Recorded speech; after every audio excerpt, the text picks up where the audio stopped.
Now, welcome back. You're still watching It's a Beautiful Day. This is the Weather HQ segment. The Department of Science and Technology has officially launched the Cagayan de Oro River Basin Flood Forecasting and Warning System to enhance the flood monitoring in the region. Now, this cutting-edge system is a significant step forward in improving disaster preparedness and response, particularly in northern Mindanao. Now, to give us more insight into this modern flood warning system and how it will improve flood forecasting, we are joined via Zoom by Roy Badilla, the Pag-asa Deputy Administrator for Operations and Services. Magandang umaga, Sir Roy. Thank you so much for joining us this morning. It's a beautiful day. Magandang umaga po, Sir Paulo, and magandang umaga po sa inyong taga-pakinig at taga-panood. Sir Roy, pag-usapan muna natin ang Cagayan de Oro River Basin. In terms of yung risks niya in terms of flooding, just how big of a problem was flooding sa area po nito and one of the reasons why nandito po yung sistema na to? Okay, yung Cagayan de Oro River Basin is one of the major river basins dito sa Pilipinas.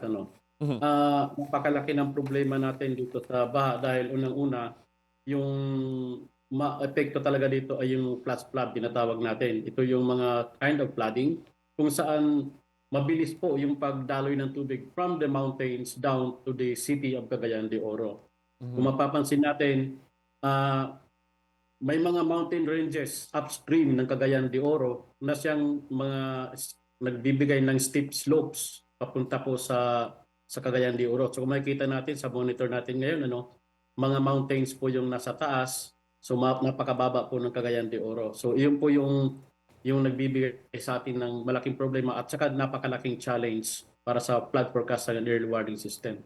Plus, circular po yung shape ng ating Cagayan de Oro River Basin, meaning madali po siyang maka-apekto doon sa Cagayan de Oro compared doon sa longitudinal or elongated na mga river basins kung saan meron tayong enough time para mag-warn sa people in Cagayan de Oro. So yung description ng bagong system po ninyo is cutting edge po ito. What makes it cutting edge? Ano po ang mga bago sa sistema nito? And of course, what is special about yung warning system and how can it benefit yung Cagayan de Oro?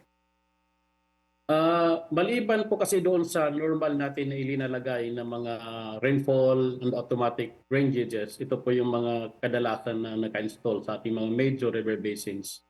Mga automated po ito, sir, no? Automated yung transmission. Maliban po doon, mayroon po tayong linagay na dalawang X-band radar. So itong X-band radar na to, ito po yung magtutulong sa atin mag-estimate ng rainfall. Hindi pa po bumabagsak or hindi pa nakakarating sa lupa ang mga tubig ulan, ay na-estimate na po natin or nalalaman na natin kung saan or kung gaano kalaki yung tubig na babagsak doon sa taas, ganun din sa baba. So madali po nating ma-forecast yung ating mga water level downstream or kung kailan maapektuhan yung mga tao natin or community downstream ng Cagayan.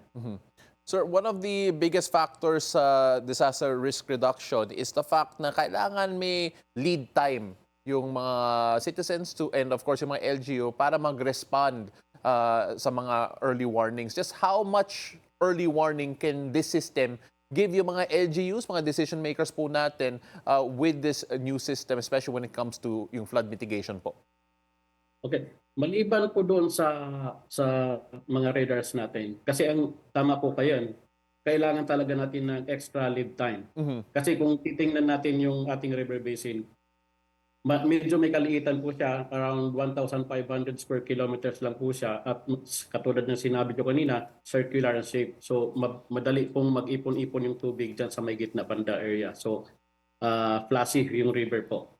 Maliban po doon sa X-band radar, mayroon po tayong, ang Pag-asa ay mayroon pong tinatawag namin na WRF at naka-purchase din kami ng software na iba na kung saan magbibigay sa atin ng forecast rainfall. So yung forecast rainfall na ito, isasama po ito doon sa paggawa ng bulletins or kung flood warnings. Ibig sabihin nito, days before magkaroon ng baha ay alam na po natin kung gaano kalaki yung tubig na babagsak dyan sa upstream at sa downstream. Ibig sabihin, magkakaroon po tayo ng enough time para po ma-evacuate natin yung mga tao before pa dumating yung baha. Sir, so by days na po ang lead time dahil sa sistema na to. Tama po ba? Mayroon pa tayong 5 days po. Tama po. 5 days. Okay, so sir, there's a lot of data coming in and I'm sure yung mga LGUs have access to the data. Pero can you give us an idea kung paano na-disseminate yung data mula sa system all the way down to the LGU, yung mga decision makers po natin? Unang-una, siguro start muna ako doon sa observation. For the observation, through telemetering system, ito po yung pinapadala sa ating subcenter or river center kung saan nakalocate ito doon sa Mulugan. Mulugan sa El Salvador. Then from there, mayroon din pong access ang Cagayan de Oro na LGU na doon sa data. So, yun po yung magagamit nila para sa kanilang mga preparations sa pagbabaha po. Then nakaano din po ito, ano? Mayroon din po itong ilalagay po din po natin sa online.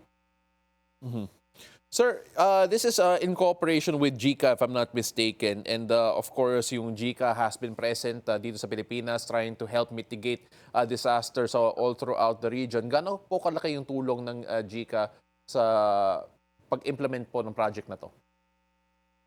Sila po ang nag-fund dito, sir. Binigyan po tayo ng around 930 million Japanese yen. It's around 360 million pesos para po magawa po yung system na to. So napakalaki po ng tulong ng Japanese government sa atin po pertaining dito sa disaster mitigation. Ang JICA or ang government of Japan has been helping us on this endeavor from 1972. Mula noong 1972, itinatag natin or ginawa, funded din ng Japanese government. Ang una natin ay yung Pampanga River Basin dito sa Luzon po. Sir, so yun po yung pinag-moving. Yes po. Yes, sir. Sa palagay niyo po ba, can this particular system be replicated po in other parts of the country? And considering po that this could be the start of a more modern, a more advanced way of identifying potential problems po? For the major river basins, for the 18 major river basins dito sa Pilipinas, mayroon na po tayo mga installations na ganito. Ang kailangan lang po natin idagdag ay yung mga X-band radars po. Alright. Siguro, isama rin po natin yung mga principal river basins kung saan nag-uumpisa na rin po ang DOST Pag-asa mag-install ng mga equipment para magamit po ng mga LGU sa kanilang early warning for flood. Sir, maraming salamat po. Thank you so much for all of the insights and of course, congratulations on all of the good work. Sana po that we can have even better flood warning systems in the future all around the country, hindi lang sa Cagayan de Oro. Maraming salamat po. Thank you so much. Thank you po. That is the DOST Pag-asa's Deputy Administrator for Operations and Services, Mr. Roy Badilla.